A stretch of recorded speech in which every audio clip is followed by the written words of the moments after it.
It started with a text. Just one wrong digit. One tired father, one hungry pair of twins, and a message that was never meant to reach a Navy Admiral. "Ma'am, I'm sorry to bother you," the message began, typed by a man sitting in a dimly lit kitchen, staring at two empty bowls and a stack of unpaid bills. "This is embarrassing, but my twin girls haven't eaten properly in 2 days. I thought this was my old friend Mike's number. I was hoping he could lend me a little just until next week." He stared at the message for a long time before hitting send. His name was Ethan Cole, a former construction worker, now doing night shifts at a warehouse after losing his main job in a company layoff. His wife, Anna, had passed 2 years ago from leukemia, leaving him to raise Sophie and Sarah, his 7-year-old twin daughters. The house was small, the fridge mostly empty, but he kept telling the girls stories at night, stories where everything would be okay soon. Only this time, the message wasn't supposed to go to Admiral Catherine Cat Hayes, one of the youngest and most respected women in the U.S. Navy, known for her strict discipline and unshakable composure. She was in her Washington, D.C. office when the message popped up on her phone. At first, she thought it was spam. Then she read it again. Something about the humility, the exhaustion in his words, stopped her. She typed back, "Who is this?" Ethan froze when he saw the reply. He immediately apologized, his thumbs shaking. "Oh, I'm so sorry, ma'am. I texted the wrong number. Please ignore this. I didn't mean." Her next message came fast. "Are you serious about your situation?" He hesitated. Then, truthfully, he replied, "Yes, ma'am. But it's not your problem. I shouldn't have bothered you." The Admiral stared at the screen for a long while. She'd commanded warships, negotiated under pressure, and faced loss of her own. But this, a stranger's quiet desperation, pierced something deep inside her. That night, after her meeting ended, she couldn't shake it off.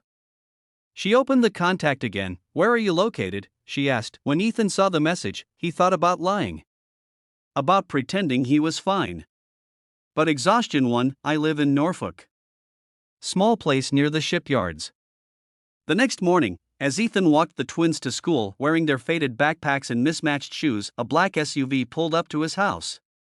A woman in uniform stepped out, tall, confident, her silver insignia gleaming in the morning light. "Mr. Cole?" she asked. He froze. "Yes, ma'am?" "I'm Admiral Hayes," she said simply. "I believe you sent me a message." Ethan's face turned pale. "Ma'am, I didn't mean." She raised a hand gently. "You have nothing to apologize for."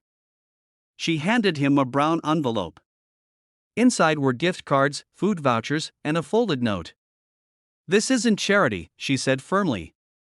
"It's respect. You fought your own kind of battle, raising 2 kids alone. Let me help." Ethan didn't know what to say. He'd seen kindness before, but never like this, from someone who owed him nothing. The twins peeked from behind his leg, curious. The Admiral crouched down, smiled softly, and handed them small Navy caps. "You two keep your dad strong, okay?" Tears burned Ethan's eyes. For the first time in months, he felt seen. Over the next few weeks, Admiral Hayes checked in. Quietly. Discreetly. She connected Ethan with a Navy Veteran Support Fund, arranged part-time repair work at a local base, and even helped the twins get into a scholarship program for their schooling. But it wasn't just about money anymore. It became about hope. About family. Even when it wasn't bound by blood. One evening, Ethan invited her over for dinner. The twins had made handmade thank you cards.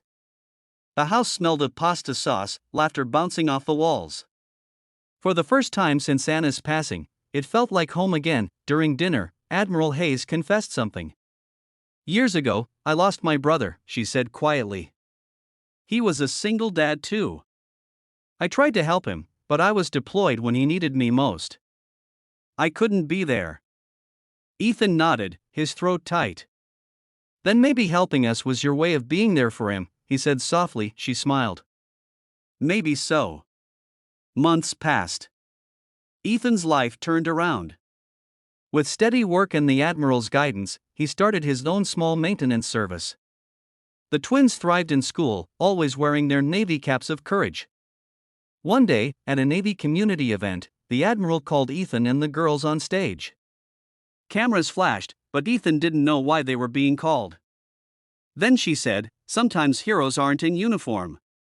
Sometimes they're single dads who refuse to give up." The crowd stood and clapped. Ethan looked at the Admiral, this woman who'd stepped into his life by accident but changed it forever. He couldn't find words, only gratitude. Later, as the sun set and he drove his girls home, Sophie said, "Daddy, she's like Mom, isn't she? She helps people." Ethan smiled through tears. "Yeah, baby. She really is." That night, when the twins were asleep, he looked at the old phone that had started it all, the wrong text, the right person. Life, he realized, sometimes doesn't make mistakes. Sometimes it just writes miracles in unexpected ways, and if you're watching this right now, maybe your miracle hasn't come yet, but it's on its way. Don't stop believing. Don't stop fighting, because sometimes, even one wrong number can connect the right hearts. So if this story touched you, hit the like button, share it with someone who needs hope tonight, and subscribe, because every story we share brings us closer to reminding the world that kindness still exists.